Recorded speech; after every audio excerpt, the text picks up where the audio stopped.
Esta noche quiero hablar sobre un hombre ciego en la Biblia que entró en contacto con Jesús. Se encuentra en el capítulo 10 del Evangelio de Marcos. El capítulo 10 del Evangelio de Marcos, comenzando en el verso 46. Y llegaron a Jericó, y al salir él de Jericó con sus discípulos y una gran multitud, el ciego Bartimeo, hijo de Timeo, estaba sentado junto al camino mendigando.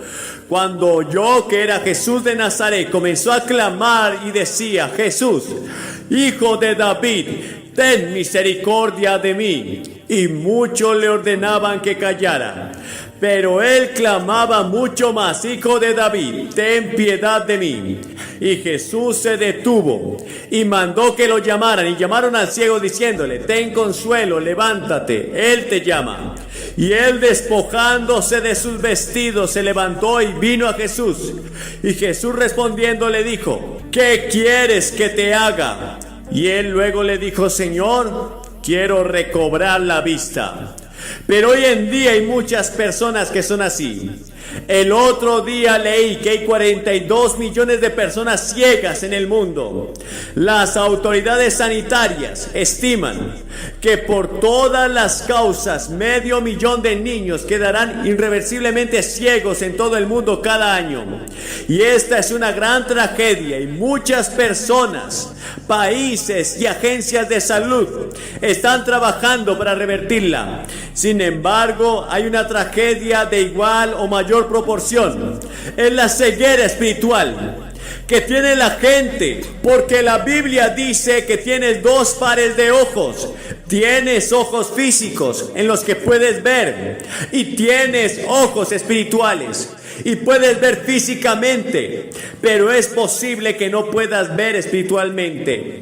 Y la ceguera espiritual afecta a todos en esta audiencia. Hay miles de personas aquí esta noche que pueden verme aquí arriba, pero ustedes están espiritualmente ciegos. Y es una ceguera que les impide conocer realmente a Dios. Ahora bien, Bartimeo era un hombre ciego y salió del pequeño lugar donde había pasado la noche y nunca tuvo ninguna esperanza de poder ver.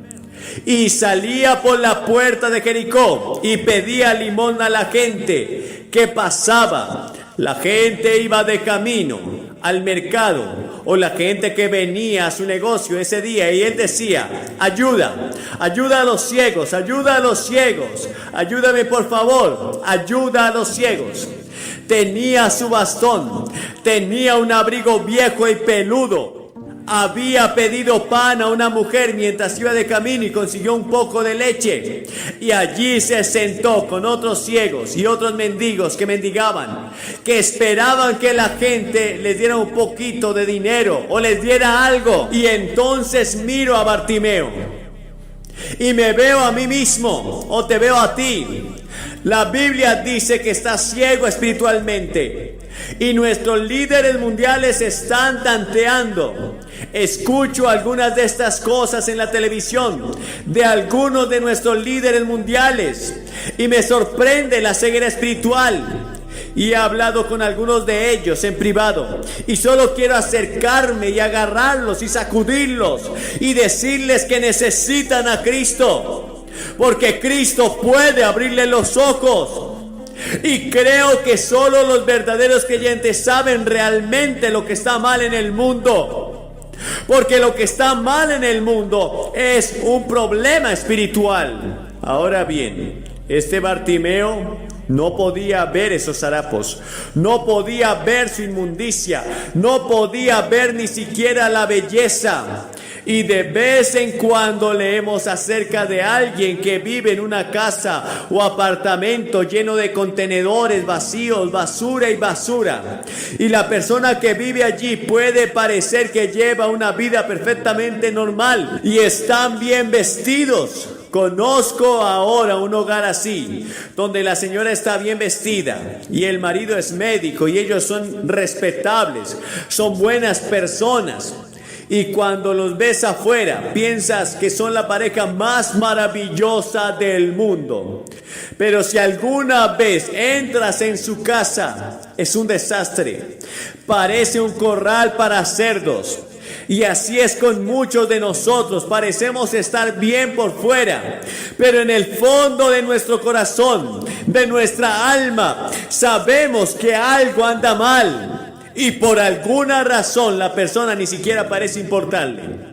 La Escritura dice, pero el hombre natural, es decir, el hombre común, el corriente, el hombre antes de venir a Cristo, no percibe las cosas que son del Espíritu de Dios, porque para él son locura y no puede conocerlas, porque se disciernen espiritualmente.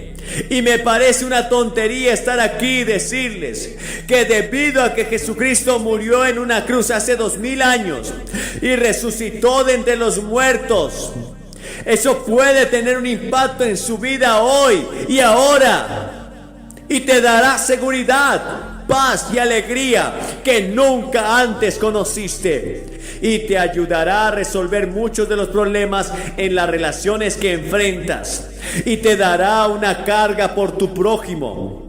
Pero es cierto, y algunas personas lo consideran una tontería. La Biblia dice que el anuncio del Evangelio es locura para los que se pierden. Verás, estás cegado por el Dios de este mundo. Ahora bien, ¿quién es el Dios de este mundo? Jesús lo llamó diablo y Satanás. Él es el príncipe y el poder del aire, el príncipe de este mundo. Hay otra fuerza en el mundo, y esa otra fuerza también tiene poder sobrenatural. Es otra fuerza, es el diablo. Hay un conflicto en marcha. Es el conflicto de los siglos entre las fuerzas de Dios y las fuerzas del diablo. Dices, ¿por qué Dios permite eso? Ese es un gran misterio. Es un misterio de dónde vino el diablo. Ahora la Biblia nos dice en el capítulo 28 de Ezequiel, también nos dice en el capítulo 14 de Isaías. Ahora, Él no gobierna en el infierno. Nunca ha estado en el infierno. Él está vivo. Se instaló en este planeta Tierra. Ahora puedes llamar al mal como quieras, pero todos sabemos que hay mal en el mundo, y todos sabemos que algo anda mal, pero no sabemos qué. Ahora la Biblia nos dice que detrás de todo esto está el diablo. Y usted dirá, pero ¿por qué Dios no mata al diablo y acaba con él de una vez? Bueno, algún día Dios hará precisamente eso. No lo va a matar, lo va a arrojar al lago de fuego, pero ese día aún no ha llegado. Pero el diablo ya sufrió una gran derrota, y ha habido una gran victoria de Dios en la cruz. La cruz parecía una derrota para Dios, pero en realidad fue una derrota para el diablo. Y tú y yo podemos entrar en la victoria que Cristo obtuvo en la cruz cuando lleguemos a conocerlo. Pero hasta entonces el Dios de este mundo ha cegado nuestros ojos, de manera que nuestros ojos están cegados sobrenaturalmente. Y es por eso que solo el Espíritu Santo puede levantar esas vendas que están sobre sus ojos en este momento. Este hombre no solo era ciego, sino que también era pobre. Y leemos sobre la pobreza en el mundo de hoy y nos rompe el corazón. Muchos de nosotros sufrimos esta noche de pobreza espiritual. Y además este hombre no solo era ciego y pobre, sino que estaba indefenso. Bartimeo esperaba morir en su ceguera. Nadie podría curar ese tipo de ceguera, pero Bartimeo tenía un rayo de esperanza. Bartimeo había escuchado muchos rumores sobre un extraño hombre de Galilea que iba de un lado a otro del país, sanando a la gente, ayudando a la gente, predicando a la gente, y oyó acercarse a una gran multitud de gente. Tenía los oídos muy agudos y podía oírlos. Escuchó a los niños, escuchó a la gente hablando entre ellos y dijo: ¿qué está pasando? ¿Qué está pasando? Nadie se lo decía, y la multitud se acercaba cada vez más, y agarró la falda de un hombre que pasaba y le dijo: dime, ¿quién está pasando por el pueblo? Y ese extraño, cuyo nombre nadie sabe, se volvió y dijo: es Jesús de Nazaret, él está pasando. Y Bartimeo pensó para sí: Jesús de Nazaret, he oído hablar de él. He oído que puede curar a la gente, que puede ayudar a la gente, quizás podría ayudarme a mí. Sabes que solo hay unas pocas veces en nuestras vidas en las que Jesús de Nazaret pasa y tenemos la oportunidad, como la que tenemos esta noche, de recibirlo. Verá, la gente ha estado orando y el Espíritu Santo ha estado obrando y muchas personas ya han recibido a Cristo. Y qué hora y qué momento para que vengas. Este desconocido le dio el mensaje: Jesús de Nazaret está pasando. Recuerdo la historia del cirujano general de Portugal. Un ex cirujano general, y un día caminaba por la calle y se le pegó un trozo de papel en el pie.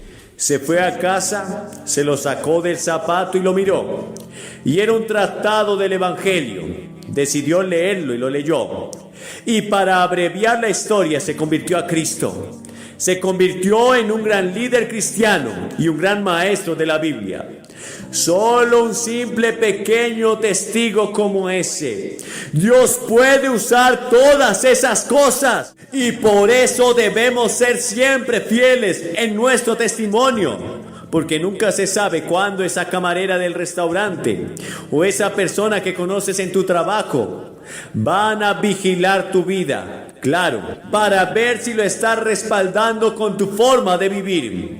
Jesús ha estado pasando por Hamilton. Jesús ha estado pasando en la herradura de oro. Puede que esté pasando por tu casa. Puede que esté pasando por la habitación que ocupas en el hotel. Está de paso por aquí en el sur de Ontario. Y en desesperación Bartimeo gritó a todo pulmón: Jesús, hijo de David, ten piedad de mí, ten piedad de mí. Y los otros mendigos dijeron: cierra la boca, cierra la boca. Los magistrados se enterarán de esto y vendrán y nos meterán en la cárcel. Pero él siguió gritando. Ese era su único momento. Esta era su única oportunidad. Jesús estaba ahí y lo iba a aprovechar. Y los demás le dijeron: quédate quieto, Bartimeo. ¿Quién quiere oír algo de un pobre viejo mendigo como tú? Pero cuanto más lo reprendían, más gritaba. Y quiero que notes varias cosas al respecto. Primero, lloró por lo correcto. Lloró por misericordia. Necesitaba otras cosas, pero lo que más necesitaba era a Cristo. Él necesitaba a Dios. Ten piedad de mí, hijo de David. Ten piedad de mí. Eso es lo que todos necesitamos esta noche. La misericordia de Dios. Merced. Cuando esté ante el tribunal de Cristo, no voy a decir: Señor, quiero justicia. Si consigo justicia, terminaré en el infierno. Quiero misericordia. Y Dios ha ofrecido su misericordia desde la cruz. Él dice: te perdonaré, te limpiaré de todo tu pecado, todo lo que hayas cometido. Nunca tendrás que enfrentar el juicio. Nunca estarás en peligro de ir al infierno si entregas tu vida a Jesucristo. Y entonces tienes que decir primero que nada: soy un pecador. Tienes que decirlo y decírtelo a ti mismo y tal vez a los demás. Al igual que un alcohólico, antes de poder ayudar a un alcohólico, este debe estar dispuesto a decir: soy un alcohólico. Antes de poder ayudar a un drogadicto, él debe decir: soy un adicto. Necesitas ayuda. Y cuando vengas a Cristo, Debes decir: soy un pecador, necesito ayuda. Oh Señor Dios, por favor, ayúdame. Y luego lo segundo, no solo lloró por lo correcto, sino que lloró por la persona adecuada. Clamó al Señor Jesucristo, el Hijo de Dios, el único en todo el mundo que podía ayudarlo, que estaba allí mismo. Y todas sus esperanzas estaban centradas en él. La Biblia dice: porque no hay ningún otro nombre dado a los hombres en los cuales puedan ser salvos, excepto por el nombre de Jesús. ¿A quién iremos? Tú tienes palabras de vida eterna. Jesús había dicho: yo soy el camino, soy la verdad, soy la vida, nadie va al Padre sino por mí. Y este hombre Bartimeo venía en el camino correcto, estaba acudiendo a la persona adecuada. Él estaba viniendo a Jesús, el Hijo de Dios, y lloró en el momento oportuno, porque Jesús pasaba. Supongamos que hubiera esperado y dicho: voy a ver qué tienen que decir acerca de él los escribas, los fariseos y los líderes religiosos. Esperaré hasta que vuelva a Jericó. Jesús nunca volvió a Jericó. Puede que nunca vuelva a venir de esta manera. De esta manera, ¿cuándo volveremos a ver lo que está pasando en Hamilton?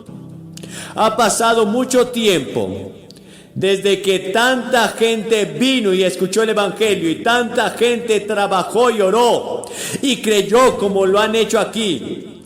Las iglesias se reunieron y cooperaron como lo han hecho, y Dios ha estado hablando a muchas personas.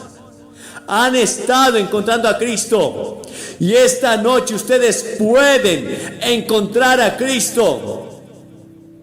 Es el momento oportuno. La Biblia dice que el que endurece su corazón, siendo reprendido muchas veces, de repente será cortado, y eso será sin remedio. En otras palabras, cuando escuchas el Evangelio y no haces nada al respecto, tu corazón se endurece, y se endurece un poco más. Dios, el Espíritu Santo, seguirá hablándote, pero no puedes oírlo, porque te has vuelto sordo. Y la Biblia dice: Efraín está unido a sus ídolos, déjenlo en paz.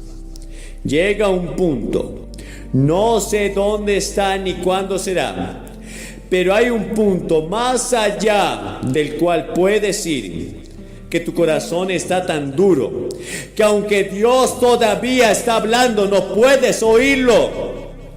Así que ven ahora, mientras tengas la oportunidad. El gran gobernador Félix tembló cuando Pablo le hablaba del Evangelio, y él dijo: sigue tu camino, Pablo. Cuando tenga una temporada más conveniente te llamaré. Pero nunca tuvo otro momento más conveniente. Ese era su momento, esa era su hora delante de Dios, y no la aprovechó. La Biblia dice: ahora es el tiempo aceptable, hoy es el día de salvación. No será mañana, nunca será mañana para ti. Este puede ser el último momento para ti. El que endurece su corazón, siendo reprendido muchas veces, de repente será cortado. Note cómo Jesús suplió su necesidad. Aquí hay una gran multitud de personas. En términos grandes de multitudes, hay una gran multitud aquí esta noche, 18,000 personas. Me dijeron, y pensamos en términos de multitudes, pensamos en términos de llenar nuestras iglesias y llenar los auditorios, o tener una gran multitud en el juego de la pelota. Pensamos en términos de multitudes, pero es interesante que Jesús no solo le predicó a multitudes, sino que los sermones más grandes que jamás predicó Jesús fueron a individuos. Se detuvo y se quedó quieto cuando este ciego lo llamó. Una gran multitud de líderes estaba a su alrededor. Podría haber dicho: no tengo tiempo, estoy de camino a Jerusalén para morir por los pecados del mundo. Pero se detuvo en el camino hacia la cruz para escuchar el grito agonizante de este mendigo.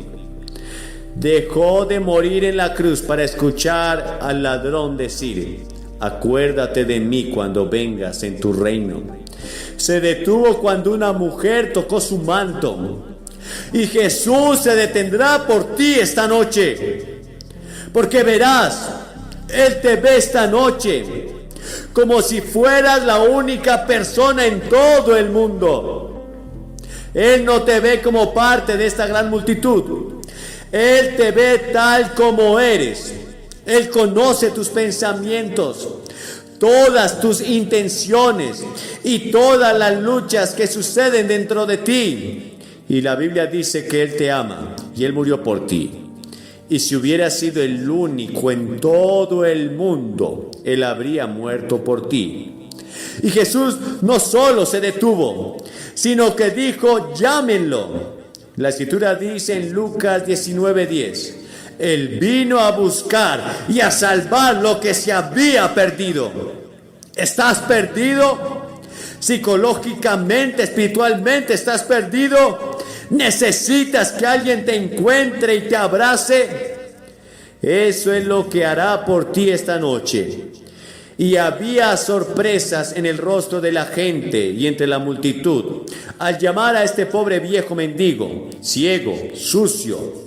La primera vez, supongo, que alguien lo llamaba, alguien le arrojó su capa, alguien le dio su bastón, los echó a ambos y vino corriendo a Jesús y se postró delante de Jesús. Y Jesús le hizo una pregunta extraña. Había estado ciego todos esos años y Jesús le preguntó: ¿qué quieres que haga por ti? ¿Puedes creerlo? ¿Qué quieres que haga por ti? Él le dijo: Señor. Y esa palabra Señor significa que en ese momento había recibido a Cristo en su corazón. Señor mío, para que recobre la vista. Y creo que estaba hablando no solo de sus ojos físicos, sino también de sus ojos espirituales. Los científicos creen que 33 millones de los 42 millones de ciegos que hay en el mundo pueden curarse, o se podría haber evitado su ceguera. La ceguera espiritual no se puede prevenir. Es causado por el pecado y todos lo tenemos. Pero puede ser curada por el Señor Jesucristo. Él te abrirá los ojos. Él puede abrirte los ojos esta noche. ¿Cuál es tu necesidad? ¿Qué quieres que Cristo haga por ti esta noche? ¿Qué quieres que haga? Él dijo: algunos de ustedes dicen: quiero que Él perdone mi pecado. Quiero que me dé la seguridad para que pueda saber que si muero en este momento voy a ir al cielo. Quiero paz, me gustaría volver a dedicar mi vida. He sido bautizado o he sido confirmado, pero de alguna manera no tengo esa relación personal con Cristo y no tengo ese caminar con Él que debería tener. Y me gustaría tener eso, y por eso me gustaría reconfirmar mis votos de confirmación, lo que sea que es. Jesús le dijo: vete, tu fe te ha salvado. No dinero, no buenas obras, sino tu fe te ha salvado. En diciembre pasado, un estudiante de piloto de 18 años, se llamaba Kim, estaba realizando un vuelo en solitario a través del país cuando se perdió en una tormenta. No podía ver nada a través del parabrisas de su pequeño avión. No sabía dónde estaba ni cómo salir de la tormenta y regresar al lugar seguro. Algo había salido mal con uno de sus instrumentos, así que cogió su radio y se puso en contacto con el controlador del tráfico, el controlador aéreo local, y dijo: no sé dónde estoy, necesito ayuda, por favor ayúdeme.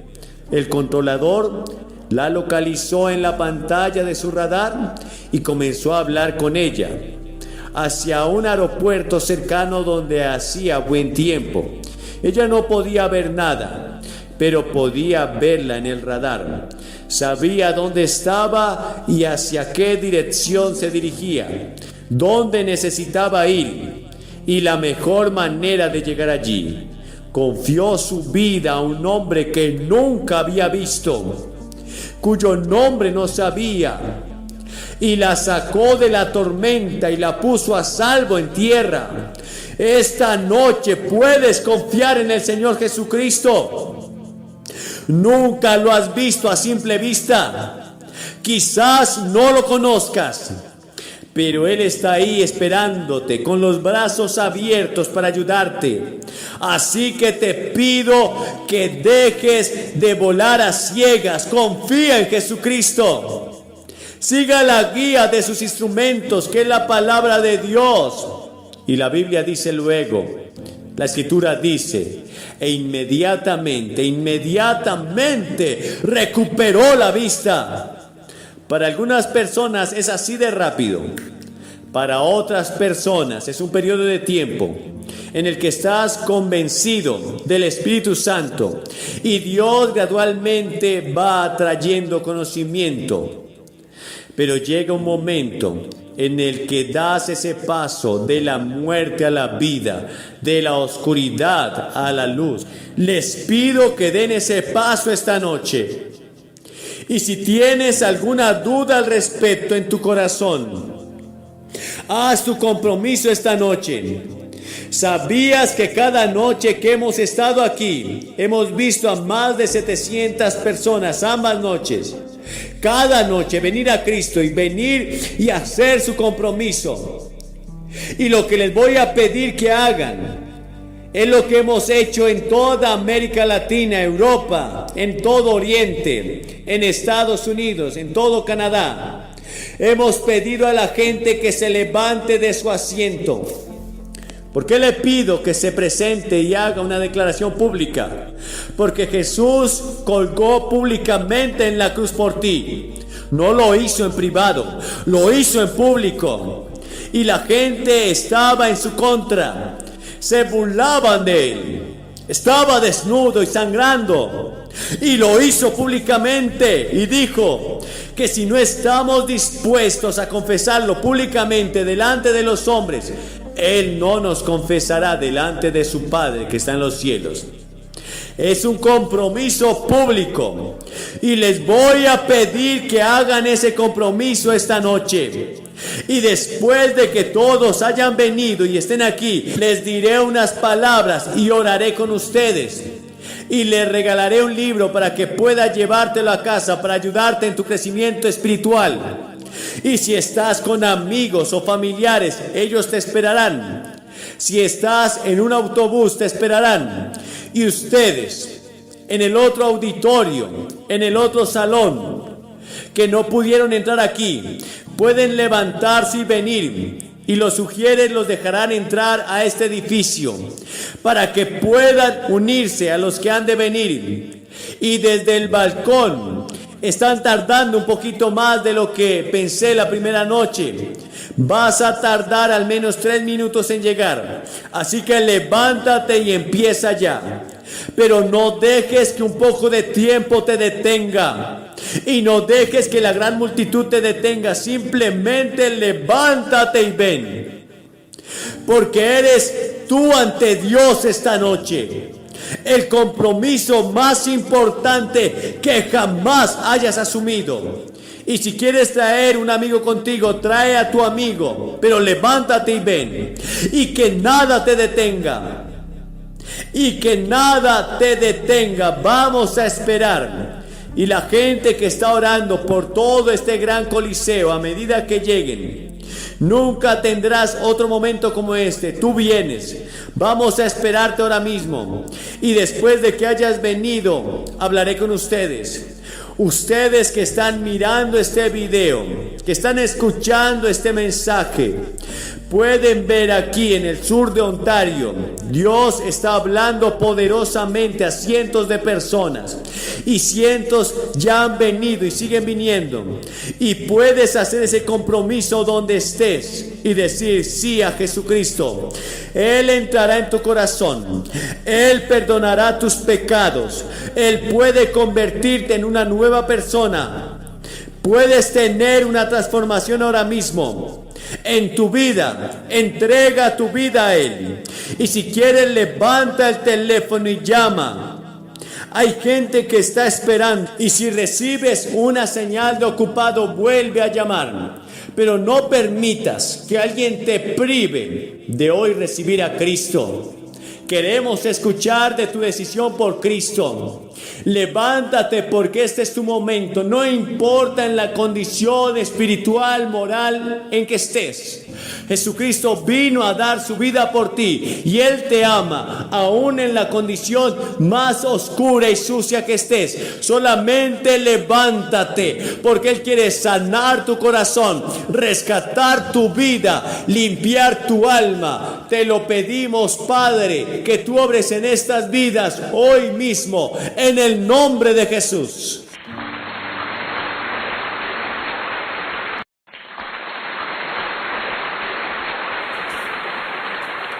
Ahora, esta noche, quiero hablar sobre las tentaciones de Jesús. Quiero que vayan conmigo al 4º capítulo del libro de Mateo. Y comenzaremos con el primer verso, estas palabras de las que quiero hablar, las tentaciones de Jesús esta noche. Entonces Jesús fue llevado por el Espíritu al desierto para ser tentado por el diablo. Y cuando ayunó 40 días y 40 noches tenía hambre. Y cuando el tentador vino a él, le dijo: ya que tú eres el Hijo de Dios, manda que estas piedras se conviertan en pan. Pero Jesús respondió y dijo: está escrito que el hombre no vivirá solo de pan, sino de toda palabra que sale de la boca de Dios. Entonces el diablo lo llevó a la santa ciudad y lo puso sobre el pináculo del templo y le dijo: ya que tú eres el Hijo de Dios, tírate abajo, porque está escrito que Él mandará a sus ángeles acerca de ti, y en sus manos te llevarán para que tu pie no tropiece sobre piedra. Jesús le dijo: está escrito, no tentarás al Señor tu Dios. Entonces el diablo lo subió a un monte muy alto y le mostró todos los reinos del mundo y la gloria de ellos. Y le dijo: todas estas cosas te daré si te postras y me adoras. Entonces le dijo Jesús: aléjate de mí, Satanás, porque está escrito: adorarás al Señor tu Dios y a Él solo servirás. Entonces el diablo lo dejó y aquí vinieron los ángeles y le servían. Sí, Jesucristo fue tentado. La Biblia dice que fue tentado en todas las cosas como nosotros, pero sin pecado. Él es el único en la historia del mundo, incluyendo a Adán y a Eva, que alguna vez resistió al diablo completa y enteramente. Él era el Señor Jesucristo. ¿Por qué? Porque no tenía pecado dentro de sí. No había nada que el diablo pudiera pelar dentro de él, porque no tenía pecado. Y tú y yo tenemos la semilla del pecado en nosotros. Nacimos en pecado. David dijo: en pecado me concibió mi madre. Y la Biblia dice que todos hemos pecado y estamos destituidos de la gloria de Dios. Y la palabra pecado significa que hemos quebrantado las leyes de Dios, hemos quebrantado las leyes morales de Dios, y todos estamos en esa categoría. Y luego en Efesios 6 y el verso 12 leemos estas palabras hablando de ti y de mí: porque no tenemos lucha contra sangre y carne, sino contra principados, contra potestades, contra los gobernadores de las tinieblas de este mundo, contra la maldad espiritual en los lugares altos. Ahora, gran parte del Nuevo Testamento tiene que ver con la guerra espiritual, y nadie está exento de este conflicto. Dios no tiene lugar para un pacifismo espiritual, porque la Biblia enseña que la vida cristiana no es un patio de recreo religioso, no es un campo deportivo. La palabra contra que se destaca 5 veces en Efesios capítulo 6 se nos dice que no es una lucha contra sangre y carne, sino contra 4 cosas: principados, potestades, gobernadores del mundo, huestes espirituales de maldad. Hay unas huestes espirituales, hay un diablo, hay un demonio. En 2 de Corintios 2:11 se nos dice que no ignoremos al diablo y sus maquinaciones para que Satanás no se aproveche de nosotros, porque no ignoramos sus artimañas. Debemos conocer al enemigo. En 1 de Pedro 5:8 la Biblia dice que seamos sobrios y estemos atentos, porque el adversario, el diablo, como león rugiente, anda alrededor buscando a quien devorar. El diablo anda buscando a quien devorar. Ahora, algunos de los nombres que se le dan a Satanás: el diablo es el tentador, por supuesto. Satanás es el engañador, un mentiroso, un asesino, un acusador, el príncipe y el poder del aire. Es el príncipe de este mundo, es el Dios de esta era, es el destructor, el maligno, Belcebú. Todos estos nombres son dados a una persona que llamamos Satanás. Ahora, la Biblia dice de sus artimañas y trampas. La Biblia advierte que engaña y seduce, se opone, resiste y engaña y siembra cizaña y dolor y estorba, bofetea, tienta y persigue y blasfema. Ahora la gente tiene una caricatura del diablo establecido por las obras de Dante y Milton. Esta es una poesía maravillosa, pero es teológicamente falsa. Esa no es la imagen del diablo en la Biblia. Satanás no tiene cuernos, no tiene aros, no tiene una cola con púas. Ahora el diablo intenta todo esto para hacernos pensar que él está en el infierno, pero él nunca ha estado allí. Y cuando llega al infierno, no será el jefe, sino la principal víctima del infierno. Se le llama el Dios de esta era, el príncipe de este mundo y el príncipe del aire. En Mateo 25:41 habla de sus ángeles. Mucha gente pregunta: ¿de dónde salió Satanás? Según Isaías 14, aparentemente se rebeló contra Dios. Él era la más grande y la más hermosa de todas las criaturas creadas por Dios. Y por alguna razón misteriosa, desconocida, allá por ese entonces se rebeló, lideró una revuelta contra Dios. Y fue arrojado del cielo y aterrizó en este planeta.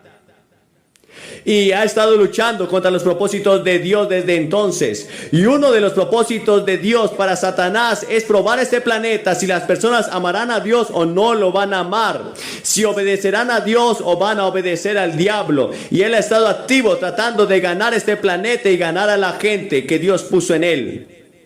Aquí no entiendo todo lo que el apóstol Pablo llama el misterio de la iniquidad. Hay muchas cosas al respecto que no podemos explicar y no voy a tratar de explicarlas. Pero Cristo estuvo sujeto a las tentaciones del diablo. En Hebreos 4:15 dice que fue tentado en todo como nosotros, todo pero sin pecado.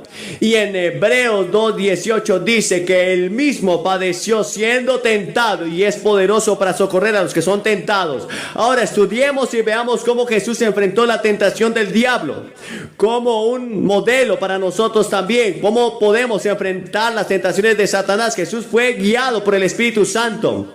Después de su bautismo, él fue guiado hacia el desierto, a un área entre Jerusalén y el Mar Muerto, en un lugar salvaje. Y estaba allí Jesús, y era terrible ese desierto, 40 días y 40 noches. No tenía nada para comer. Jesús estaba orando y era obediente a la voluntad de Dios y estaba lleno del Espíritu Santo y pasaba un tiempo en oración, tenía un conocimiento total de las Escrituras.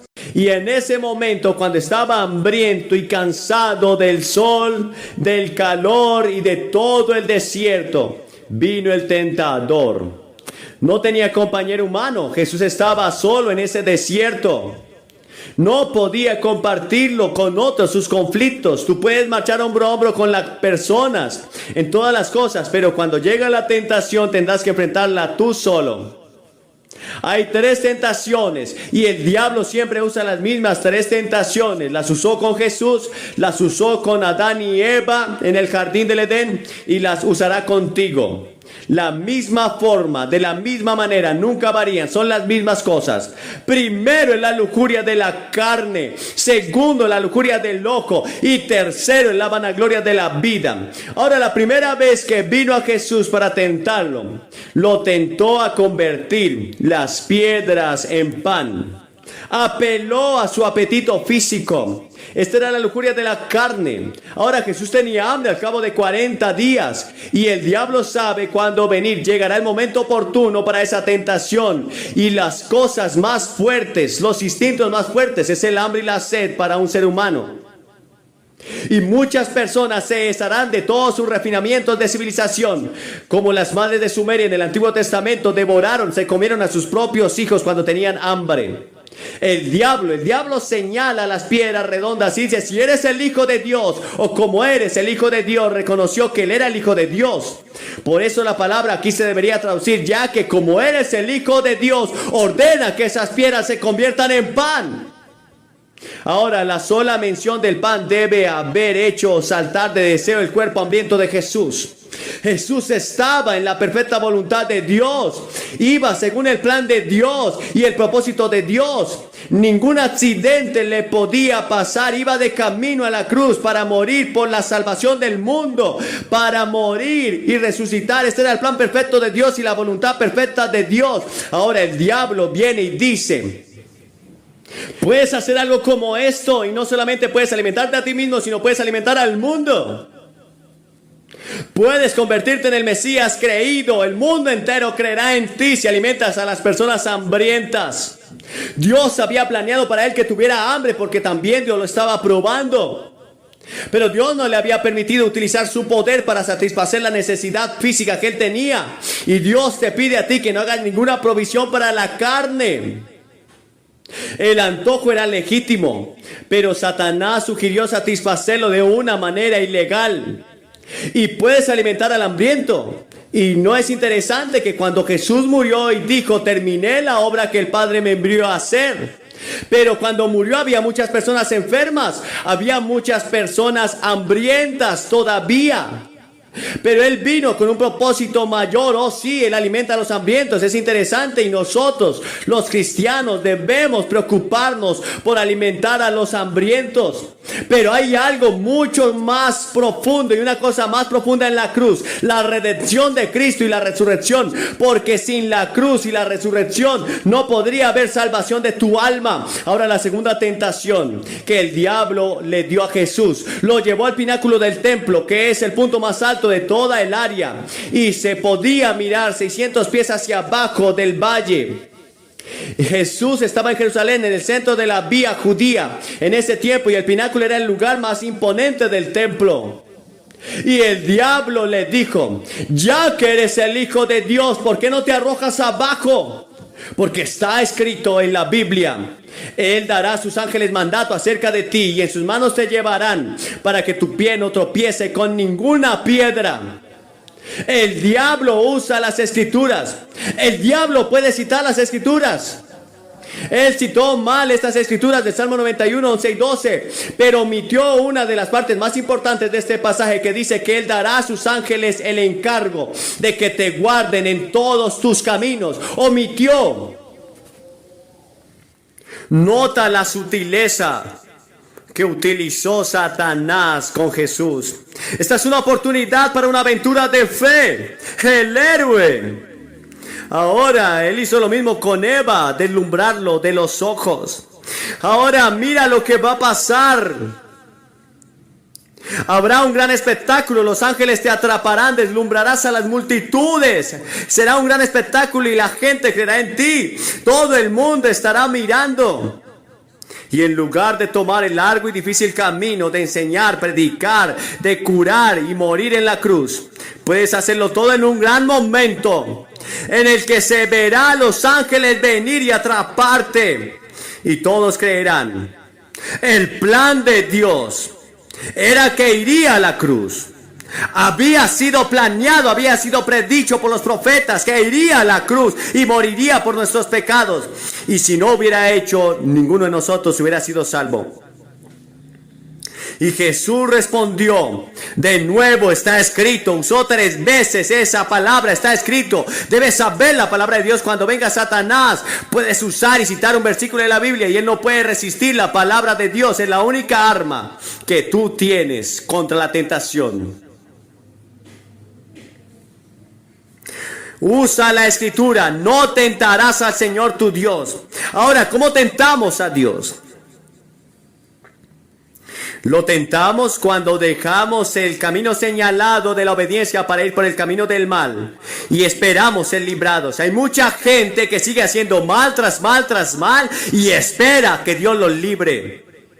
Es como jugar con una serpiente de cascabel.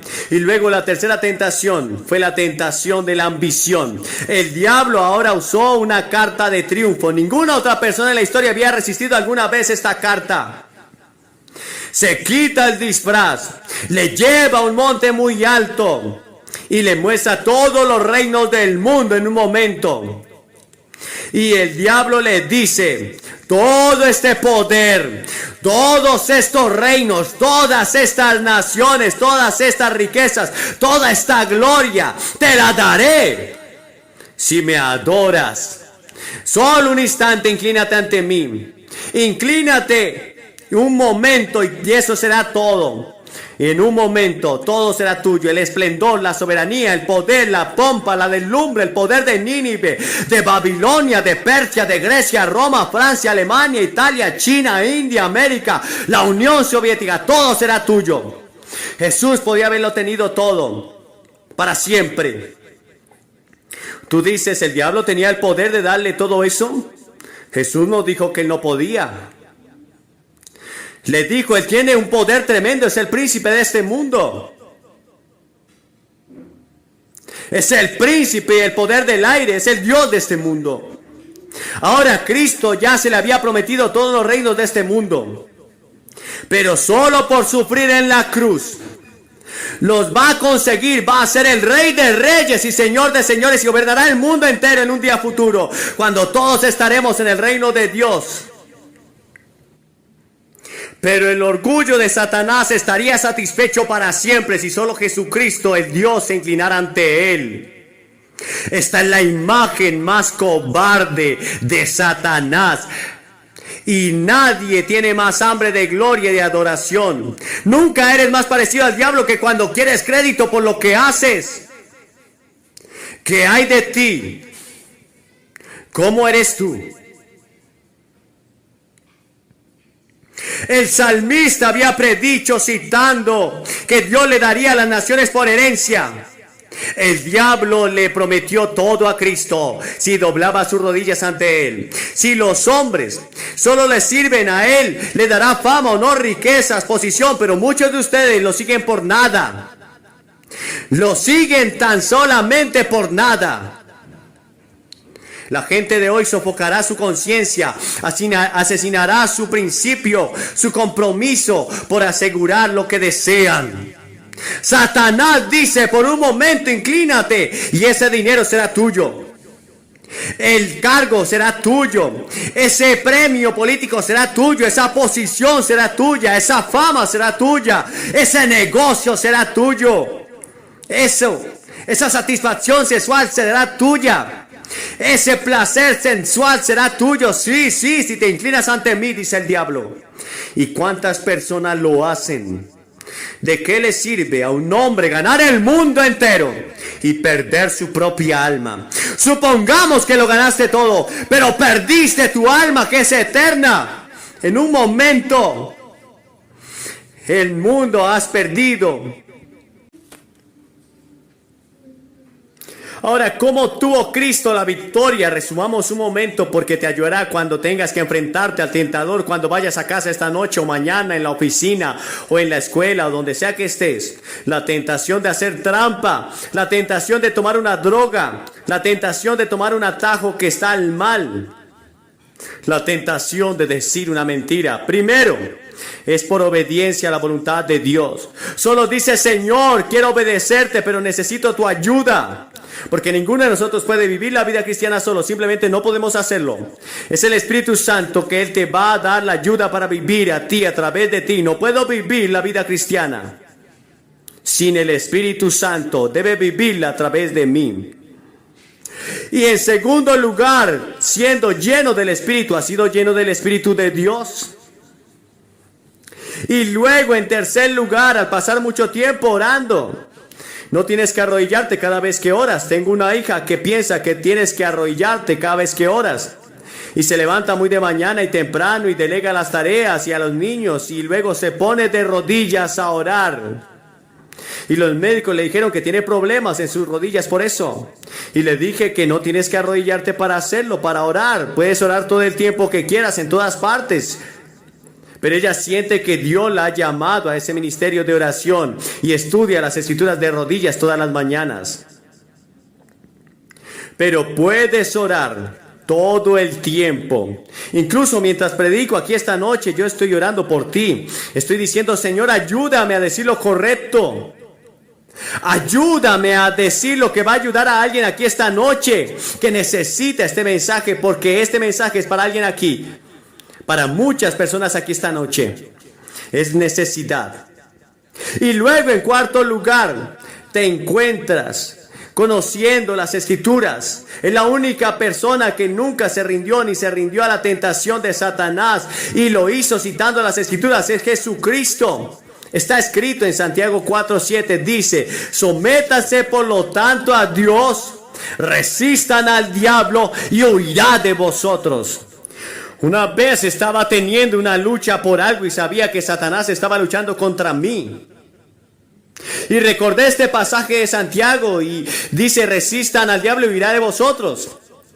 Pero había olvidado la primera parte del verso. Sométanse por lo tanto a Dios. Primero te sometes a Dios y le dices: Señor, quiero estar en tu voluntad. Tú te haces cargo de mi vida como Señor y amo. Y luego resistirás al diablo y él tiene que huir de vosotros. Podrás vencerlo. Y luego en Apocalipsis 12:11 dice: por la sangre del Cordero y por la palabra de su testimonio vencieron al acusador. Y en Primera de Pedro 5 dice: sean sobrios y velad, porque vuestro adversario el diablo, como león rugiente, anda alrededor buscando a quien devorar, al cual resisten firmes en la fe. ¿Le estás resistiendo? ¿Te estás sometiendo a Dios? Tienes que conocer realmente a Cristo. En un mundo en el que la religión dominante es ahora el secularismo, el estilo de vida es el materialismo, necesitamos atender a la palabra de Dios para saber cómo citarla y aplicarla correctamente. Dios nos llama a un lugar donde nos quedemos solos como cristianos y vivamos de esa manera. Es un llamado a la vida en sociedad, es vivir a Cristo en la vida, donde el lugar donde estemos debemos mantener la creencia del comportamiento. Debemos relacionarnos en la salvación y en la ética personal de Cristo. Debes recibir a Cristo en tu corazón. Debes vivir en tu corazón y entonces sales y lo aplicas en el mundo en que vives, en cada grupo, con las personas que te están rodeando. ¿Realmente conoces a Cristo? Tú mismo dices: Billy, hay veces que yo creo que sí y hay veces que no estoy seguro. Si tienes alguna duda, pero no la resuelves esta noche, algunos de ustedes han sido bautizados, han sido confirmados e hicieron algunas promesas y otros hicieron promesas por ustedes, pero ustedes no están seguros de haberla guardado y les gustaría volver a comprometerse y dedicar su vida a Cristo esta noche. Hay otros de ustedes que simplemente no están seguros de haberlo recibido antes realmente en su corazón, pero quieren hacer y quieren estar seguros de que todos están perdonados de sus pecados y vas a ir al cielo, que si mueres irás al cielo. Esta noche te voy a pedir que te levantes de tu asiento y vengas y te pares frente a esta plataforma. Cientos de personas ya lo han hecho en otros lugares. Y después de que todos hayan venido, les voy a dar una palabra y oraré con ustedes y les daré literatura para ayudarlos a ser un cristiano. Si estás con amigos o familiares, te van a esperar. Si estás en un autobús, te esperarán. Solo tendremos un momento. ¿Por qué es importante dar un paso al frente públicamente? Porque Jesucristo llamó a la gente en el Nuevo Testamento públicamente. No puedes avergonzarte de Cristo porque Él no te avergüenza. Él no se avergüenza de ti. ¿No estás dispuesto a reconocerlo ante los hombres? Él no te reconocerá ante el Padre y ante los ángeles que están en el cielo. Debe ser un compromiso público ahora mismo. Tú mismo lo sabes. Y tendrás la seguridad si vienes ahora mismo. Nadie más lo hará por ti. Nadie salga del estadio ahora. Vamos a estar en oración. Te levantas y vienes. Los jóvenes, los viejos, vengan con la certeza que esta noche Jesucristo los perdonará y los recibirá. Aquí puedes estar frente al coro. Levántate y ven.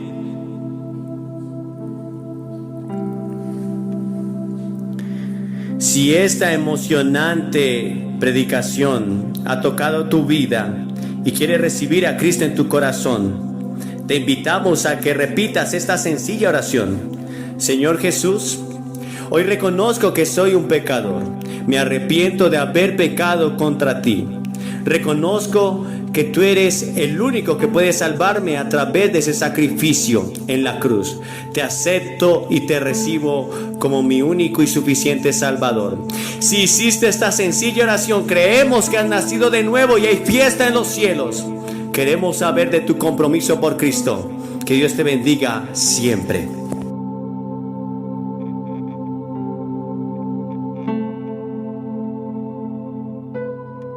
Esta noche quiero que vayan conmigo a Primera de Juan, en el 5º capítulo.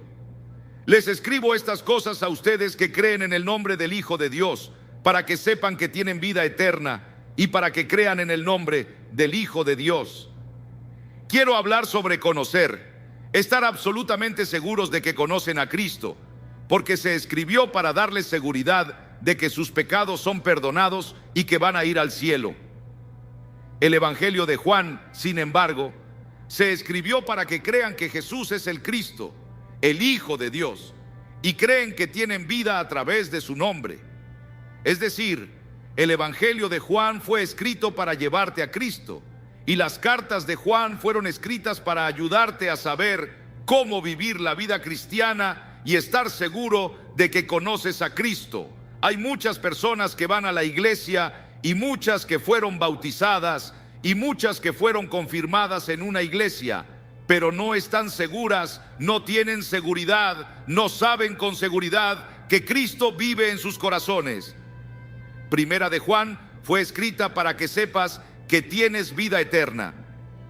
En Primera de Juan 3:23 dice: y este es un mandamiento, que creamos en el nombre del Hijo de Dios.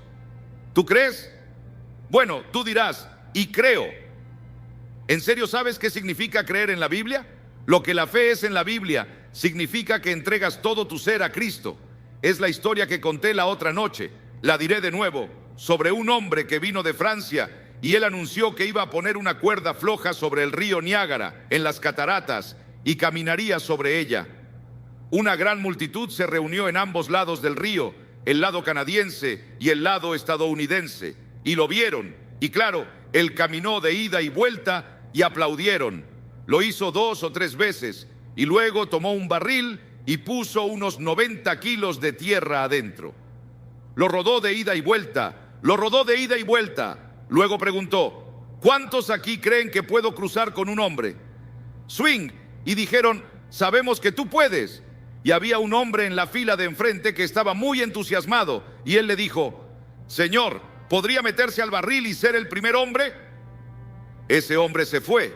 Tiernos, no lo culpo, pero verán, eso es la fe. Pones tu peso total en el barril, pones tu peso total en Cristo, y Cristo es sobre quien tú pones la fe. Quien crea que Cristo es, quien crea que Jesús es el Cristo y es nacido de Dios. La fe es la certeza de lo que se espera, la convicción de las cosas que no se ven. La fe real conlleva la idea de compromiso, no solo creerlo en la cabeza, sino un compromiso de tu vida, cada fase de tu vida, a Cristo, su vocación, tus estudios, tu novia, tu novio, tu vida sexual, todo es entregado a Cristo.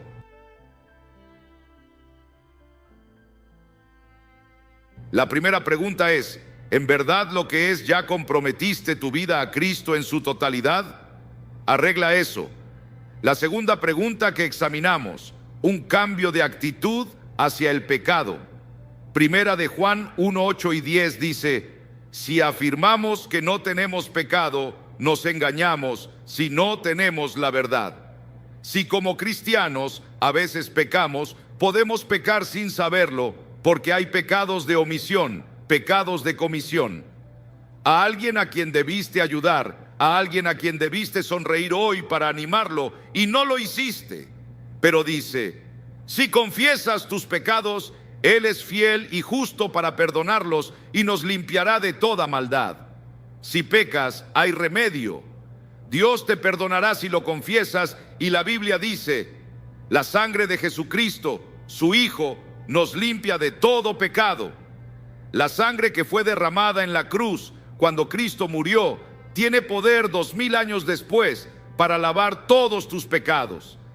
Gracias a Dios que se quedó en la cruz, y cuando pusieron esos clavos en sus manos y clavaron sus pies y perforaron su costado, Él se quedó ahí, no se bajó. Él se quedó en la cruz porque te amó. Él te ama esta noche. Quien quiera que seas, lo que hayas hecho, lo malo que hayas sido, Él te ama. Y cuando Él usa ahora, después de que llegas a Cristo, ¿cuál debería ser tu actitud hacia el pecado? Primero, si cometiste un pecado, confiésalo de inmediato. En segundo lugar, olvídalo de inmediato con su ayuda. En tercer lugar, busca la justicia y la santidad. Asegúrate de no hacerlo de nuevo. Sabes, algunas personas pecan y van a Dios a pedirle perdón, y luego van y cometen el mismo pecado. Lo cometen una y otra vez. Significa volverte de tu pecado. No vuelves a hacer eso de nuevo. En el Salmo 23, David dijo: confortarás mi alma. ¿Necesitas que conforte tu alma hoy? Hay cientos de personas aquí esta noche que son creyentes, pero necesitan dedicarle de nuevo su vida. Necesitas entregarte de nuevo. Hay personas aquí hoy a quienes Dios está llamando a ser misioneros. Hay personas esta noche que Dios está llamando para trabajar en la iglesia. Hay personas aquí esta noche a quienes Dios les pide que hablen con personas donde viven, donde trabajan, les hablen sobre Cristo, y ese es trabajo misionero. Si eres miembro del cuerpo de Cristo y te has revelado, puedes confesarlo y recibir el perdón y total restauración. Él restaurará tu alma. Es una cosa maravillosa. Y luego la tercera pregunta es: ¿tienes deseo de obedecer a Dios? Primera de Juan 2:3 dice: y en esto sabemos que nosotros le conocemos y guardamos sus mandamientos.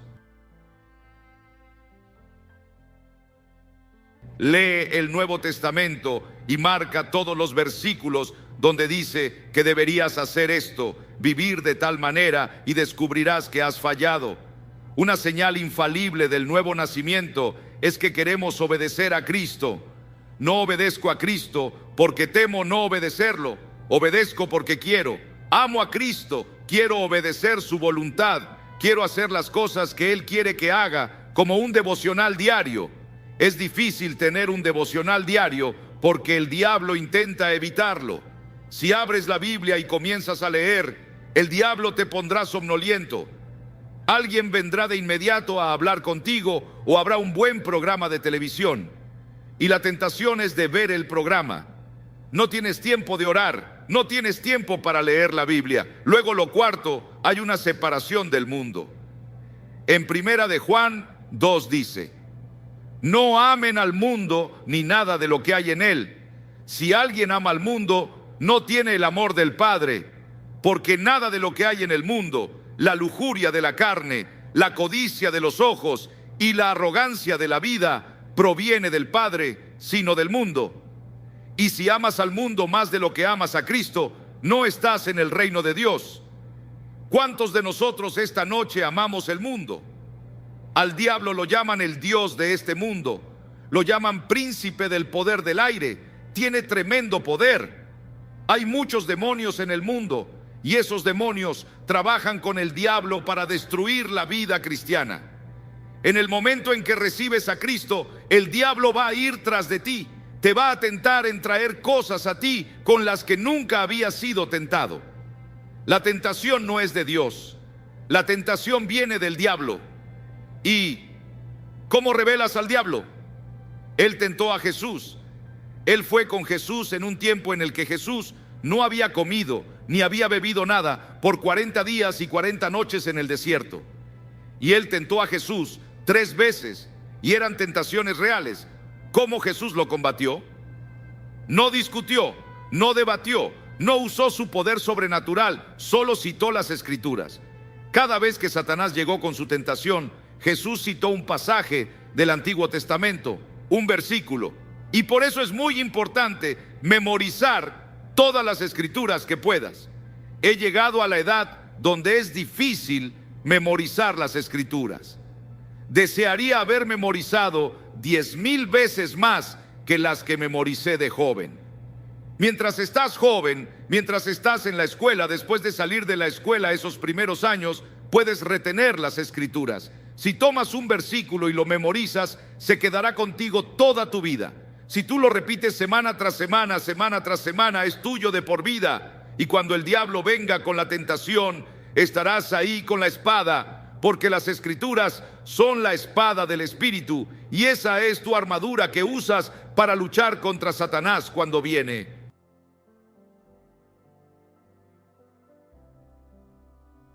Estás separado del mundo. Las Escrituras dicen: y el mundo pasará con sus malos deseos, pero el que hace la voluntad de Dios permanece para siempre. Y sabes, cuando yo enfrento una situación, ¿debo ver este programa de televisión? ¿Debo ver esa película? ¿Debo hacer esta cosa en particular que está en el mundo? Y hay duda en mi mente de si debo hacerlo o no. Hay ciertas preguntas que puedes hacerte. Primero, me pregunto, ¿viola algún principio de las Escrituras lo que estoy a punto de hacer? En segundo lugar, ¿le quita la agudeza a mi vida cristiana?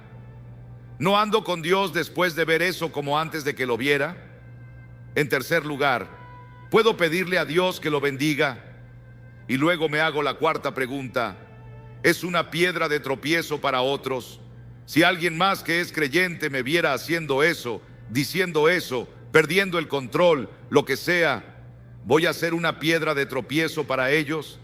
Y la quinta pregunta que me hago: ¿amo a los cristianos de todas las denominaciones? ¿Amo a otras personas?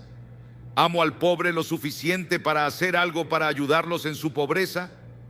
¿Amo a las personas en mi vecindario que tienen un color de piel diferente? ¿En serio los amo? No solo los soporto, solo es una actuación que represento. Mi amor por otras personas es real, sin importar cuál sea su trasfondo. Las Escrituras dicen: nosotros sabemos que hemos pasado de la muerte a la vida porque amamos. El que no ama a su hermano permanece en la muerte.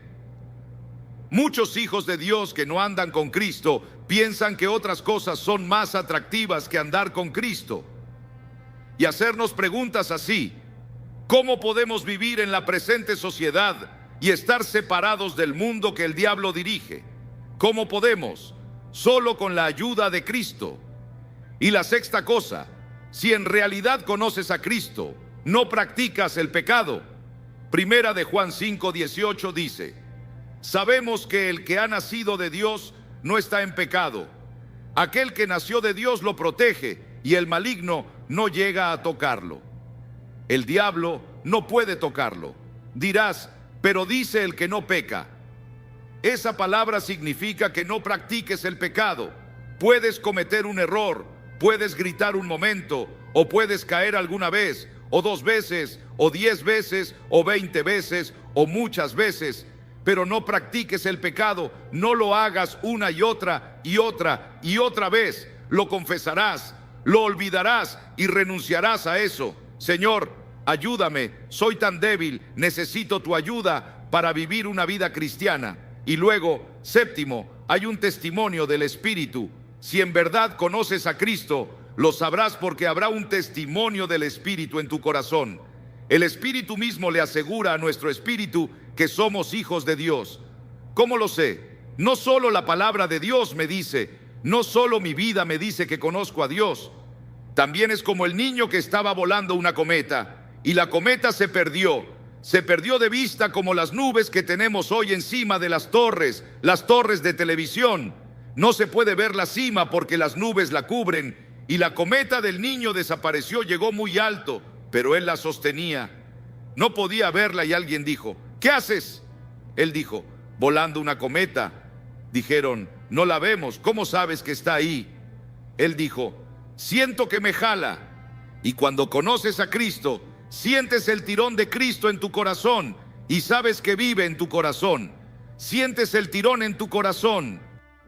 Y tú, si no estás completamente seguro de que Cristo vive en tu corazón y estás totalmente comprometido con Él, puedes hacerlo en este momento en que una gran transformación tendrá lugar en tu vida. Sabrás y tendrás el poder que no tienes. Estamos hablando de ceder totalmente, no solo ante ti mismo, ni a tus amigos, ni a las cosas materiales, sino ceder ante Cristo. Una mente entregada te hace un cristiano inteligente. En segunda, una vida sexual entregada te hace un cristiano dinámico. Si el sexo no tiene nada de malo, Dios nos lo dio. Es uno de sus grandes regalos para nosotros. Es para que lo disfrutemos. Es para que la raza continúe y podemos disfrutar del sexo, pero dentro de los límites del matrimonio. El sexo es para la reproducción humana y para el cumplimiento del amor marital. Y las otras funciones para las que intentamos usar el sexo son simplemente problemas espirituales no resueltos que solo Cristo puede resolver. Y luego, un cuerpo entregado hace que seas un cristiano útil. En Romanos 6 dice: de la misma manera, también ustedes considérense muertos al pecado, pero vivos para Dios en Cristo Jesús. Por lo tanto, no permitan ustedes que el pecado reine en su cuerpo mortal. No dejen que los controlen y obedezcan a sus malos deseos. No ofrezcan su cuerpo al pecado como instrumentos de justicia. Al contrario, ofrézcanse más bien a Dios como quienes han vuelto de la muerte a la vida, presentando su cuerpo como instrumentos de justicia. Les ruego, hermanos, por la misericordia de Dios, que ofrezcan su cuerpo como sacrificio vivo, agradable a Dios. Nuestros cuerpos le pertenecen a Dios. Nuestro cuerpo es el templo del Espíritu Santo. Ahora, un corazón entregado hace un cristiano devoto. La Asociación Americana de Cardiología dice que el 27% están enfermos del corazón, pero también tenemos enfermedad espiritual del corazón. La Biblia habla de eso en Proverbios 12.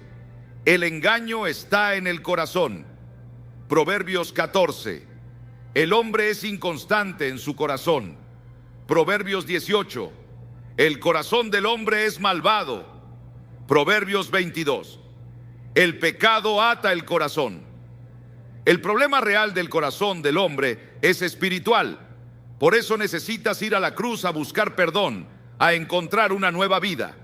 Y Él dice que te dará un corazón nuevo y te cambiará por completo. Y finalmente, una voluntad entregada para un cristiano convincente y determinado. Una voluntad entregada. Verás, hay tres personas dentro de todos. Está la mente, están las emociones y está la voluntad. Las Escrituras dicen: quien así lo quiera que venga. No dice que quien lo consiga o quien lo entienda o quien lo merezca. Lo que dice es: quien lo quiera. La puerta al reino de Dios está abierta para todas las personas aquí esta noche, para vivir una vida victoriosa, vivir una vida gloriosa en la que conoces tu destino, conoces tu propósito y significado. Leí hace unos años que tuvieron una gran reunión en Inglaterra de obreros de D.L. Moody. Les habló y para terminar dijo: les ofrezco a Jesucristo, Cristo quien murió en la cruz y resucitó por ustedes. Les ofrezco a Cristo. Quiero que se levanten y digan: quiero o no quiero, lo recibo a Él o no lo recibo a Él. Y un hombre se levantó vacilante y dijo: yo quiero. Y otro dijo: yo no. Otro dijo: yo quiero. Y otro dijo: yo no. Otro dijo: yo quiero. Y otro dijo: yo no. Y la audiencia estaba dividida. La mitad dijo: seguiré a Cristo, lo serviré, me entregaré a Él. Pero la otra mitad dijo: yo no quiero. ¿De cuál será en qué grupo estarás? porque verás, cuando respondes, también puedes decir, no quiero. ¿Quién vas a ser esta noche? Voy a pedirte hoy que digas, quiero, hasta donde puedo entender, recibo a Cristo en mi corazón y quiero vivir el tipo de vida del que has hablado. No tengo fuerza, no tengo la energía, siento que no puedo hacerlo, pero estoy dispuesto a empezar. Estoy dispuesto a decir hoy, con la ayuda de Dios, entrego mi vida a Cristo como Salvador, Señor y Maestro. Y Él te hablará sobre servirlo en otras partes del mundo. Mi hijo mayor, Franklin, acaba de volver de Sudán. Él dijo que vio sufrimiento a una escala que no había visto en ningún lado en sus viajes por el mundo. ¿Qué haría Dios con algunos presentes en lugares así? ¿Qué vas a decir? ¿Quiero o no quiero? Te voy a pedir que te levantes de tu asiento.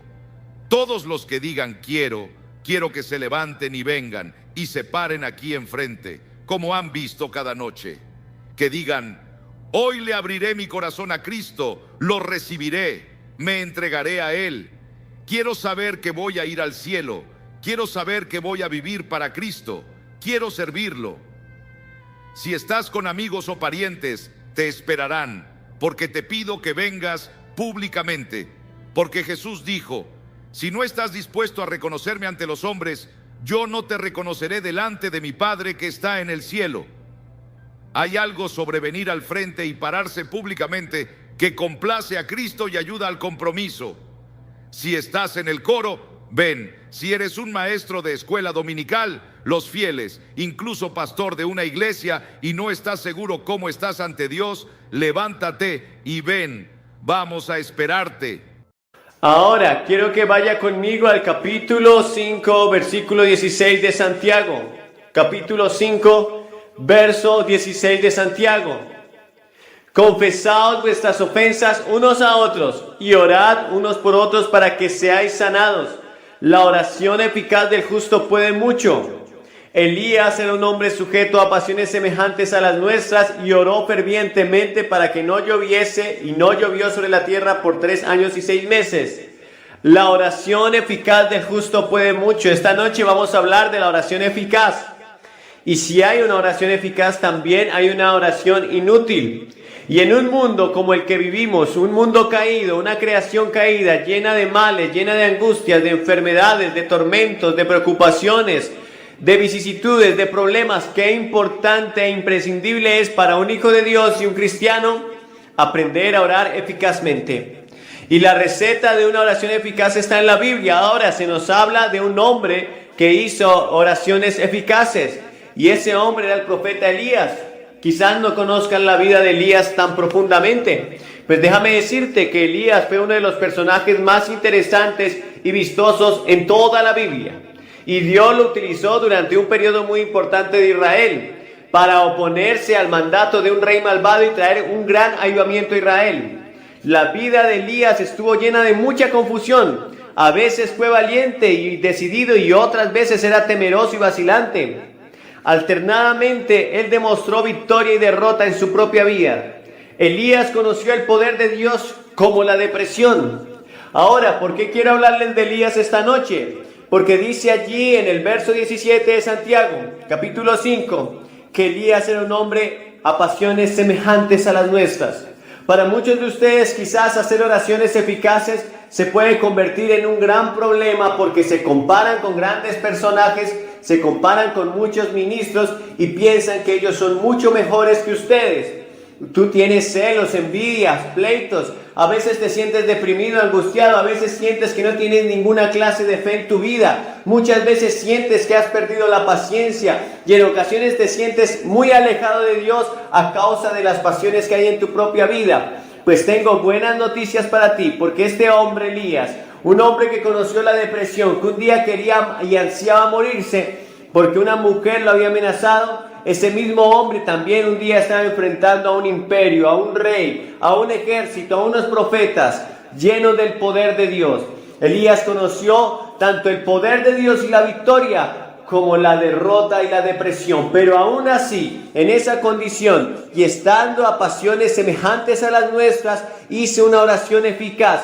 tan eficaz fue la oración del profeta Elías, que durante 3 años y 6 meses no llovió en ningún lugar de la tierra, simplemente porque este hombre oró eficazmente. Y si Elías pudo orar eficazmente, tú también puedes orar eficazmente, independientemente de los deseos y situaciones y lo que estés viviendo en tu propia vida y aún en tu propia casa. No importa la situación que estés, la oración eficaz del justo puede mucho, y puedes hacer oración eficaz en esta noche si tan solamente entiendes lo que Dios está pidiendo de ti para que esa oración sea eficaz. En primer lugar, una oración eficaz es aquella que se hace intensamente, fervientemente, profundamente. En el verso donde leímos dice que Elías era un hombre sujeto a pasiones semejantes a las nuestras. Verso 17, capítulo 5 de Santiago. Pero oró fervientemente para que no lloviese sobre la tierra, y no llovió por 3 años y 6 meses. Elías oró fervientemente. La oración eficaz primero tiene que ser intensa, ferviente y profunda. Nos dice la Biblia en el libro de Lucas, capítulo 22, verso 24, Evangelio de Lucas, capítulo 22, verso 44, que Jesús, en medio de su más profunda angustia, cuando estaba en el monte de los olivos, en medio de esa situación tan tensa, sabiendo que pronto iba a ser maltratado, torturado y aún iba a ser crucificado, en su dolor, en su angustia, en su tiempo más difícil desde que había nacido hasta ese momento que estaba en la tierra, él oraba intensamente.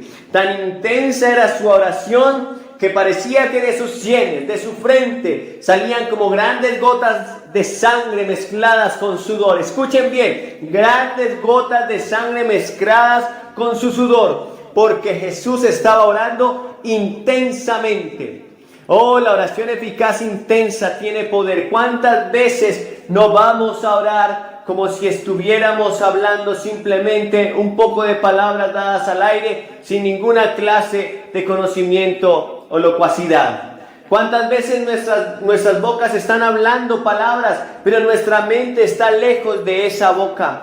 Nuestra mente y nuestro corazón están vagando y divagando en muchos quehaceres, porque muchas veces hemos aprendido a orar como un hábito, hemos aprendido a orar como un rezo, hemos aprendido a orar, pero no lo hacemos intensamente, porque mientras nuestros labios están pronunciando quizás oraciones muy elocuentes, muy vistosas, nuestra mente quizás está pensando en qué tendremos que hacer mañana, qué clase de traje nos vamos a poner, o a qué horas tenemos que llegar a la oficina, o las cuentas que tendremos que pagar, o incluso en qué sermón tendré que predicar. Y entonces nuestra oración no es intensa, no tiene valor, dista mucho de la intensidad con la que Jesús oraba, porque algo es lo que está diciendo en nuestra boca, pero nuestro corazón está lejos de esa oración. Pero Jesús oraba intensamente, todo su ser, su espíritu, su alma y su cuerpo estaban enfocados en pedir: Padre, si quieres de mí, pasa esta copa, pero no se haga lo que yo quiero, sino tu voluntad.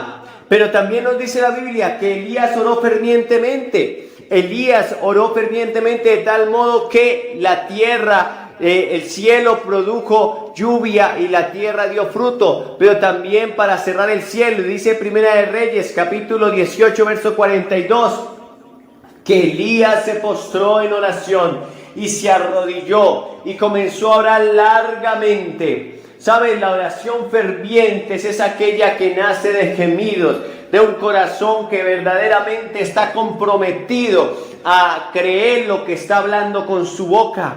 Pero también la oración tiene que ser profunda. Dice la Biblia en primer libro de Samuel, en el capítulo 1, verso 10 al 11, que Ana en su amargura lloraba amargamente mientras oraba. Era lo más profundo de su corazón que estaba siendo expuesto ante el Dios Todopoderoso. Y cuando tú y yo hagamos oraciones de ese tipo, entonces esa oración va a ser una oración eficaz. Pero ¿cuántas veces nosotros no estamos hablando y nuestro corazón, nuestra mente están divagando? La oración eficaz del justo puede mucho. Es tiempo que la iglesia se vuelva a la oración y comiencen a clamar y a orar como aquella iglesia primitiva estaba orando allí en el capítulo 2 de Hechos, en el aposento alto. Como aquella iglesia que cuando fue perseguida, dice allí en el capítulo 4 de Hechos, se unieron a orar. Tan ferviente fue la oración de aquellos discípulos, de aquellos primeros cristianos, que cuando terminaron de orar, dice la Biblia que el lugar donde estaban tembló y todos fueron llenos del Espíritu Santo. Esa es una oración ferviente, esa es una oración intensa, esa es una oración profunda. Y así quiere el Señor que tú y yo estemos orando para que nuestras oraciones sean eficaces. En segundo lugar, una oración que es eficaz debe estar llena de fe. Santiago capítulo 1. Versos 6 y 7 dice: pero pida con fe, no dudando nada, pues el que duda es semejante a las ondas del mar, que son arrastradas de un lugar a otro. No piense pues quien tal haga que recibirá cosa alguna del Señor. Es necesario que tú y yo oremos fervientemente, pero también esté ese vínculo sagrado de la fe, porque sin fe es imposible agradar a Dios. Porque sin fe es imposible que podamos entrar ante ese trono de gracia y conseguir las victorias que Dios tiene para su pueblo. Tú me dirás: Billy, bueno, yo no siento ni un poco de fe. Creo que la fe se esfumó de mí hace mucho tiempo. De hecho, creo que la perdí y ya no la podré encontrar. Como si hubiera criado alas y se hubiera marchado a vivir en un bosque muy lejano, el cual ya no puedo encontrar. Pues dice la Biblia que a ti se te fue dada una medida de fe. Todos tienen una medida de fe. No hay nadie que no tenga una medida de fe. Dice en Romanos 12:6 que a ti te fue dada una medida de fe. Sea que lo sientas, sea que lo creas, sea que no veas esa fe en tu vida. Sin embargo, allí está tu fe y saldrá justo cuando la necesites. Marcos 11:24 dice: y todo lo que pidas en oración, creed que lo recibiréis y os vendrá. Es necesario que en nuestros tiempos de oración tengamos nuestra fe y nuestra esperanza y todo nuestro sentido de oración puesto en lo que estamos clamando. Esa fe va a aparecer justo ahí cuando la necesites. Tienes esa medida de fe. Tú dirás: bueno, Billy, quizás tienes mucha más fe porque haces grandes eventos, porque haces grandes cruzadas, porque multitudes vienen cuando predicas. Pero cada uno de nosotros tiene una medida de fe, y el tamaño de la fe realmente no importa, pues el mismo Jesucristo dijo que si tuvieras fe como un grano de mostaza, que es la más pequeña de todas las semillas, esa fe produciría grandes milagros, de tal modo que trasladarían los montes de un lugar a otro si no dudaren. Hay que reprender la duda cuando estemos clamando y orando, y entonces esa fe saldrá, comenzará a producir milagros en el momento en que tú empieces a orar fervientemente, a clamar, a participar en tu oración llena de fe. Pero en tercer lugar, una oración que es eficaz es aquella que se hace con un corazón limpio. Y dice en primera carta de Timoteo, capítulo 2, verso 8: levanten manos santas sin ira ni contienda. Quiero que los hombres oren en todo lugar levantando manos santas sin iras ni contienda. Muchas veces nuestras oraciones sufren estorbo porque en nuestros corazones, en nuestras manos, en nuestro ser hay contaminación de amargura, de ira, de contienda, de resentimientos. Y dice la Biblia, por ejemplo, que las oraciones de un esposo pueden ser estorbadas cuando él no vive en sana mansedumbre y trata como a vaso frágil a su esposa. En 1 Pedro 3:7 dice: vivan con sus mujeres con sabiduría, dando honor a sus mujeres, y no las traten ásperamente, para que sus oraciones no sufran estorbo. Y dice en Marcos 11:24: y cuando estén orando, perdonad si tienen algo contra alguien, para que vuestro Padre que está en los cielos también los perdone. Y dice en Hebreos 12:15: mirad bien, no sea que alguno deje de alcanzar la gracia de Dios, que brotando alguna raíz de amargura los estorbe, y por ella muchos sean contaminados. ¿Cuántas oraciones, quizás llenas de profunda intensidad, ¿Cuántas oraciones quizás muy fervientes y llenas de fe han sufrido estorbo? Porque en nuestro corazón hay resentimientos y hay amargura. Y allí dice en Hebreos 12 que la amargura puede hacer que yo deje de alcanzar la gracia de Dios. Y esto es tremendamente grave y peligroso. Pues por la gracia de Dios, dijo Pablo, yo soy lo que soy.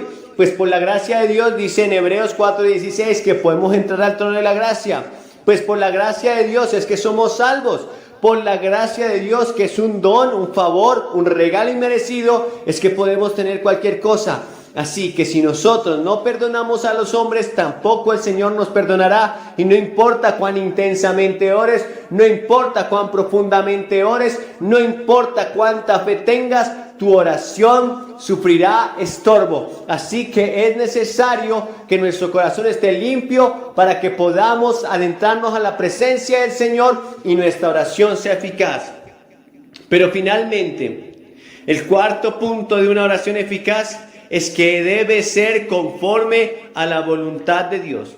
Dice en 1 Juan 5:15, y esta es la confianza que tenemos en Él, que si pedimos alguna cosa conforme a su voluntad, Él nos oye.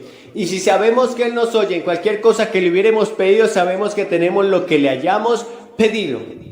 Debes conocer la voluntad de Dios para no pedir conforme a lo que no debes pedir. Debes pedir conforme a la voluntad de Dios para que obtengas lo que estás pidiendo.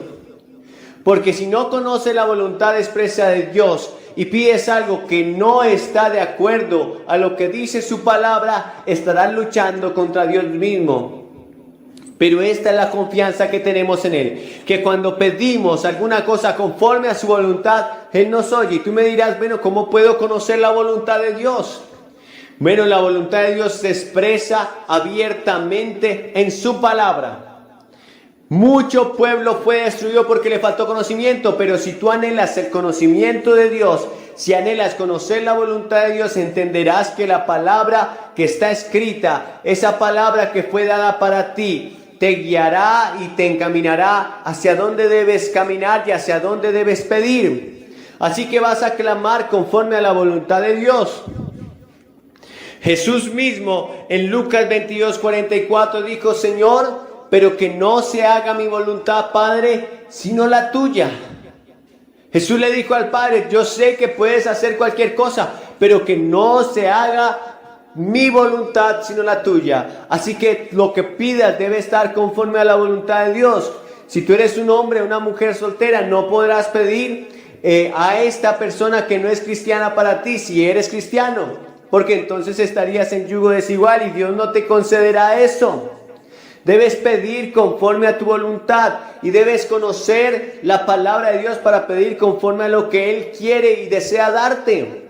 Quizás tú estás pidiendo algo que está en contra de lo que Dios quiere para tu vida. Es necesario entonces que vayas a la palabra de Dios y comiences a indagar cuál será la buena voluntad, agradable y perfecta para nosotros. Ahora, no puedes tener miedo a la voluntad de Dios, porque quizás algunos están pensando que la voluntad de Dios les va a frustrar sus sueños, sus deseos y sus anhelos. Pues eso no es cierto. Pues dice la Biblia allí en Jeremías 11:29 que los pensamientos de Dios para nosotros son de bien y no de mal, para darnos el fin que esperamos. Y que los deseos del justo van a ser dados a aquellos que le aman. Deleítate a sí mismo en el Señor y Él te concederá los deseos de tu corazón. Así que si tú quieres ser una persona que ore eficazmente, también debe ser justo. Porque es la oración eficaz del justo la que puede mucho. Y la única manera de ser justificados ante Dios es aceptar a Jesús en nuestro corazón, recibirle como nuestro único y suficiente Salvador. Puedes tener todas las anteriores virtudes al momento de orar. Puedes orar intensamente, puedes estar lleno de fe, puedes tener un corazón limpio, bueno, quizás eso es lo que crees, y puedes orar incluso conforme a su voluntad. Pero si no eres un hijo, si no has recibido a Jesús en tu corazón y te has arrepentido de tus pecados, tus oraciones no servirán más que para quizás ver cosas, pero no para producir el milagro más grande que es la salvación. Así que en esta noche recibe a Jesús en tu corazón, acéptale como tu único y suficiente Salvador. Pasarás de muerte a vida y tendrás algo más maravilloso que cualquier cosa que puedas obtener en esta tierra, el eterno y glorioso tesoro de la salvación. De Dios es una palabra infalible. En muchos puntos de las Escrituras, la Biblia predice el futuro día del juicio y el período futuro del juicio que vendrá sobre el mundo. Bueno, Jerusalén fue juzgada, como Jeremías predijo. Él dijo, a menos que Jerusalén se arrepienta de sus pecados, serán juzgados. Y juicio vino entre los que fueron llevados cautivos por Nabucodonosor a Babilonia, a 2.400 kilómetros. Estaba el joven Daniel y sus amigos, eran adolescentes, y fueron llevados a Babilonia. Daniel fue uno de los jóvenes que fue elegido especialmente por Nabucodonosor para que se lo llevaran a Babilonia y lo entrenaran en su corte. Y lo entrenaran en todas las artes y las ciencias de los babilonios. Cuando este capítulo comienza, Nabucodonosor está muerto. Daniel fue su amigo y profeta, y primer ministro de Nabucodonosor, el gran rey. Pero ahora había sido más o menos olvidado, porque un joven estaba ahora en el trono llamado Belsasar, quien era nieto de Nabucodonosor, el gran rey. Babilonia en ese tiempo era el imperio más grande del mundo, era el más poderoso del mundo, era la nación más rica del mundo. Y la Biblia nos muestra a Belsasar, el rey, era joven, rico y poderoso, pero al mismo tiempo egocéntrico y egoísta. Y la Biblia enseña que Dios odia el orgullo. Y Jesús diría años más tarde, en Mateo 23, el que se enaltece a sí mismo será humillado.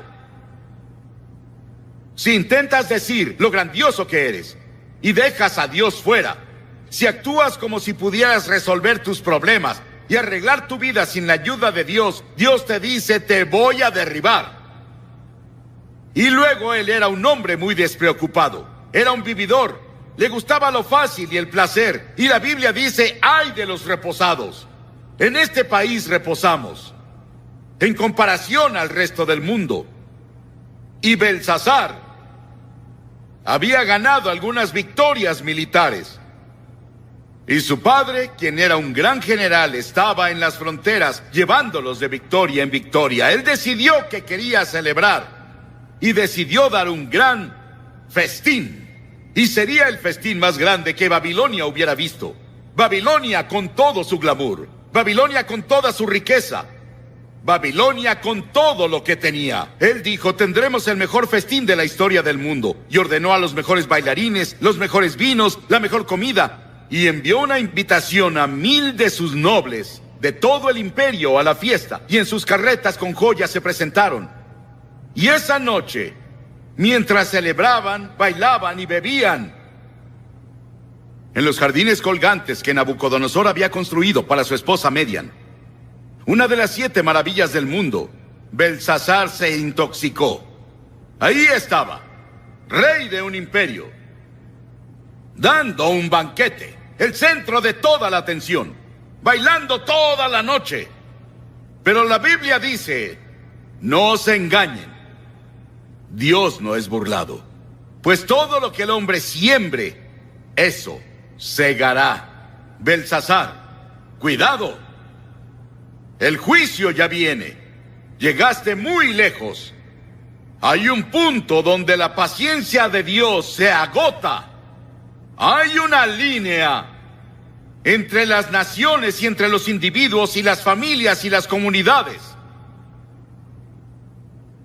Job dijo, los que harán iniquidad y siembran injuria, esos ciegan. Sigue arando iniquidad, sigue sembrando injuria. Un día lo cosecharás. Oseas dijo, porque sembraron viento y torbellinos segarán. Jeremías dijo, sembraron trigo y segaron espinos. Y en medio de ese banquete, Belsasar danzó con una hermosa chica sensual. Y de pronto, todo se quedó en silencio. Podrías escuchar la caída de un alfiler.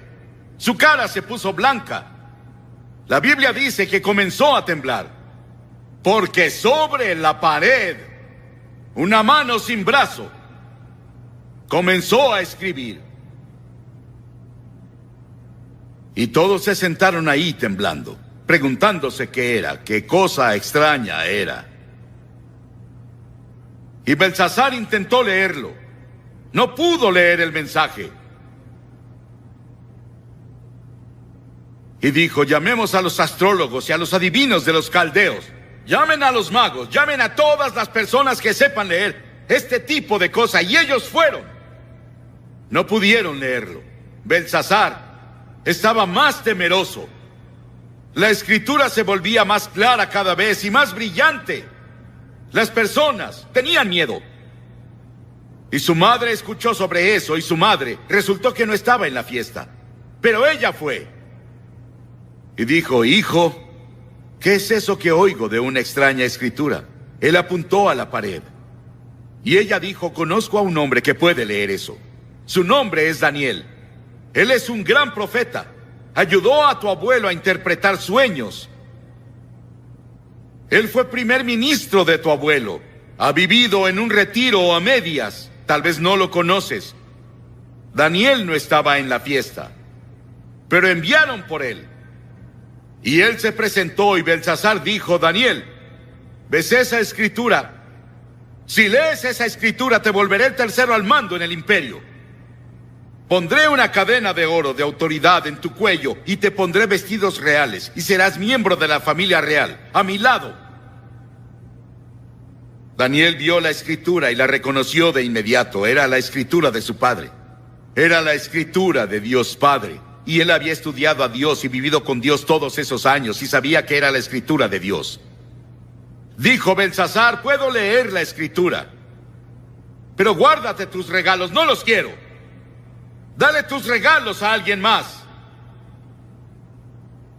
Verás, Belsasar, oh rey, te has levantado contra el Señor del cielo y han traído las vasijas del Dios Santo a tu casa, y tú y tus nobles y sus esposas y sus concubinas han bebido vino en ellos, y Dios está ofendido. Y diste alabanza a los dioses de oro y plata y cobre y hierro y madera y piedra. Ellos no ven, no oyen y no saben. Y el Dios en cuya mano está tu vida y dueño de tus caminos, nunca le honraste. Sí, Belsasar, lo leeré. Dios le había dado a Belsasar todo lo que tenía, incluso la habilidad de reír. Su comida, su bebida, su poder, sus riquezas, todo venía de Dios, pero no había agradecido al Señor. Daniel dijo: muy bien, esta es la escritura. Mene, Tekel, Uparsin. Esta es la interpretación. Mene, contó Dios tu reino y le ha puesto fin. Belsasar es tu fin. Has pasado tu último día en esta tierra. Tekel, te pesaron en la balanza de Dios y te faltó. Pérez, tu reino ha sido dividido y dado a los medas y a los persas. Y estando en el banquete, sin saberlo, los babilonios, el gran río Éufrates había sido cambiado de curso y el ejército medo-persa pasó sobre un río seco. Y esa noche, Babilonia cayó ante los medos y persas. Belsasar fue asesinado. Daniel permaneció y se volvió el primer ministro en el siguiente imperio. Ambos imperios lo respetaban por su sabiduría y su fe y su propósito y su devoción. Dios escribe en el muro de la nación esta noche. La palabra mene también significa recordado. Dios hace memoria. Dios hace memoria de nuestros pecados. Dios ve nuestra pornografía. Él ve nuestras películas obscenas y Él ve las nuevas películas que van a salir burlándose de Jesucristo. Él ve nuestras mentiras, engaños y corrupción. Y va por toda la sociedad. Él lo ve todo. Y las Escrituras dicen, sepan que sus pecados los alcanzarán. Y hace memoria de algo más. No es muy tarde. Dios se recuerda de olvidarse. Y cuando cualquier grupo de personas o nación se arrepienten de sus pecados y regresan al Señor, Él perdona sus pecados y sana la tierra. Es la promesa del Señor. En segunda, dice, pesado fuiste en la balanza y fuiste hallado falto. Las Escrituras dicen, tú pesas el camino del justo. El Señor dice, las acciones yo las peso, todos los caminos del hombre son limpios a sus ojos, pero el Señor pesa a los espíritus. La nación, el mundo esta noche son pesados. Tú eres pesado en la balanza de Dios. Nuestros pecados son grandes a los ojos del Señor. Y hemos sido pesados en su balanza. Muchos líderes pensadores creen que la Escritura sigue en la pared y el juicio ya comenzó a pasar. Pero Dios nos pesa como individuos. ¿Por qué nos va a pesar? ¿Qué está del otro lado de la balanza? Verás, hay balanzas. Aquí estás tú y aquí está con lo que Dios te pesa. Primero, Él te pesa por los 10 mandamientos. ¿Cómo estás con los 10 mandamientos? No tendrás otros dioses delante de mí. No tomarás el nombre del Señor tu Dios en vano. No cometerás adulterio. No robarás. No mentirás. No matarás. Todo eso está en los 10 mandamientos. Y la Biblia dice que si ofendemos en un punto, somos culpables de todos. Si rompiste un mandamiento una vez en tu vida, es lo mismo que romperlos todos. Y dirás, claro, he roto al menos 1 o 2. Entonces eres culpable de todos. Y es la razón por la que la Biblia dice que todos somos culpables. Por esa razón Jesús dijo, el que no tenga pecado, que tire la primera piedra a la mujer atrapada en adulterio. Ninguno de esos líderes religiosos pudo hacerlo, porque todos hemos pecado. Todos pecaron y están destituidos de la gloria de Dios, y todos estamos bajo el juicio de Dios. No solo vamos a ser pesados por los 10 mandamientos, sino que seremos pesados por la ley del amor. Mateo 22, Jesús dijo, amarás al Señor tu Dios con todo tu corazón y con toda tu alma y con toda tu mente. Este es el primero y grande mandamiento, y el segundo es semejante. Amarás a tu prójimo como a ti mismo. De estos 2 mandamientos, dijo Jesús, depende toda la ley y todos los profetas. Todo se resume en amor.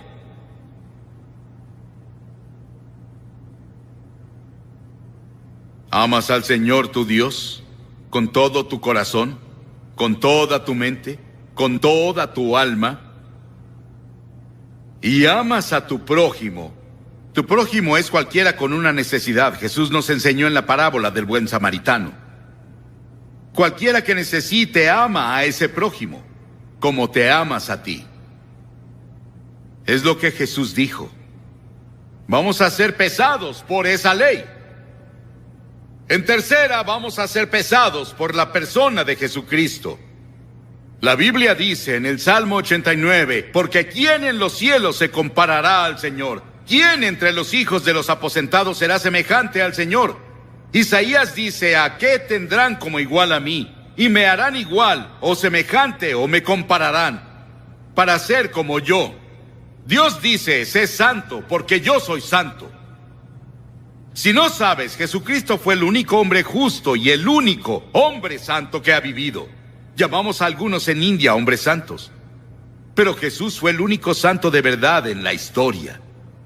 Y si no vivimos como Jesús, vivimos también como Jesús, vamos a quedar cortos en los requerimientos de Dios. Y sus expectativas dirás, Billy, ¿quién en el mundo puede vivir como Jesús? Ninguna persona.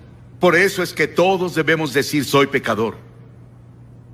Dios va a pesarnos con Cristo Él va a pesarnos con los 10 mandamientos. Él va a pesarnos por la ley del amor, pero también va a pesarte por tus obras.